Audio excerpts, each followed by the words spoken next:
Hey there. Today we're going to talk about how to respin your read. Respin your read. See what I did there? We're going to respin our read. Now that I've been in this pandemic, and I'm sure like many of you, I haven't really felt the need to sort of read a novel.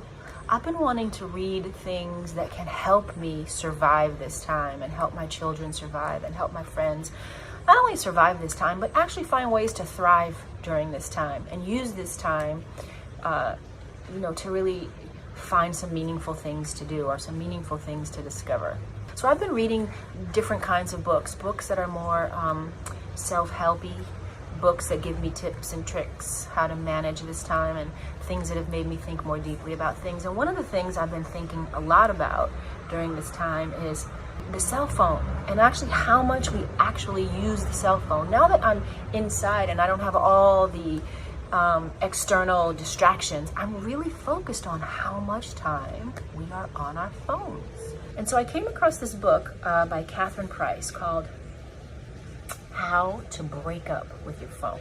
Now you might laugh, because who really wants to break up with their phone? We do not want to break up with our phones, and we don't really need to break up with our phones. Our phones are a source of how we get information today. We don't read newspapers anymore. We get our news and information on our phone. We're always taking photographs now, and we're documenting our lives in ways that we never used to do, and I think that's an added benefit to having a phone. I've got thousands of pictures of my children and our life together that I didn't have growing up.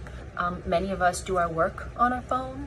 I know I do. I'm always on my phone, and it's usually most of the day kind of work related. So I don't think we want to break up with our phones, but when I say break up, it's more like give your phone a break up for a minute and figure out ways to have maybe more mindful living while we're in relationship with this phone. I'm going to read to you a paragraph that when I read this paragraph, it's so capsulized for me what the issue is with being too connected to our cell phones. If you wanted to invent a device that could rewrite our minds, if you wanted to create a society of people who were perpetually distracted, isolated, and overtired, if you wanted to weaken our memories and damage our capacity for focus and deep thought, if you wanted to reduce empathy, encourage self-absorption, and redraw the lines of social etiquette, you would likely end up with a smartphone. Wow, my mind went like, if we don't really be mindful about this wonderful little device that we all love so much, think of the damage we could do. One of the great advices that this book gave me about breaking up with your phone is to download an app blocker. I never heard of an app blocker. I don't know about you, but I never heard of one. It blocks out the apps that might inundate us, that we don't really want to hear about all day long when we're trying to focus up and do our schoolwork, or we're trying to focus up and read an article that's important to us, when we want to be engaged in sort of a business transaction or back and forth, and we don't want these things like chiming in all the time. It's kind of ironic to realize that the first step is to acknowledge and get over the irony of using an app to protect yourself from other apps.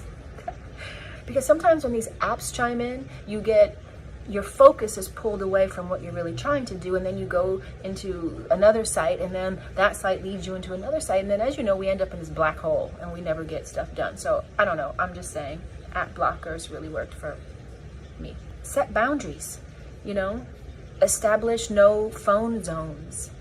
And that's hard to do. I get it. We become so attached to our phones. I'm recording this right now on my phone. We become attached to them, but I think it's okay, at least it has been for me, to set some boundaries around when the phone is just not appropriate, like dinner time. Maybe you don't want your phone out on the dinner table. I don't want my kids coming to the table with their iPads. It's important to for me, it's been important to try to have some quality time with people that I care about. And maybe it's certain hours of the night you decide that you want to be with your family, or your boyfriend or your girlfriend or your husband or your wife or whatever. The other thing you can do is stop phubbing. I didn't even know what phubbing was, but here's what phubbing is. Phubbing is short for phone snubbing. Having your phone on the table during a meal, that's phubbing. Checking your phone in the middle of a conversation, that's phubbing. And that's just plain old rude. I hate when that happens to me. If you don't want to talk to me, don't talk to me. If you care about what's on your phone, then go do that and talk to me later. Texting while you're at a party. You know, I don't know if I wholeheartedly believe in that one. For those of us who have children, you might have to text sometimes while you're out at a party. Remember when we used to go out to parties? Sometimes I would have to text home and say, hey, how's everything going? Is everything cool? The kids good? Did you eat? What did they eat? Are they having a bath? Are they ready for bed? You know, those are things we have to do as parents. So I'm not so sure if I would consider texting at a party phubbing. Texting in a movie theater, phubbing. I don't know how I feel about this either, but when guests come over to your house, when we get back to life and we have people over, is it okay to ask them to leave their phone in a basket?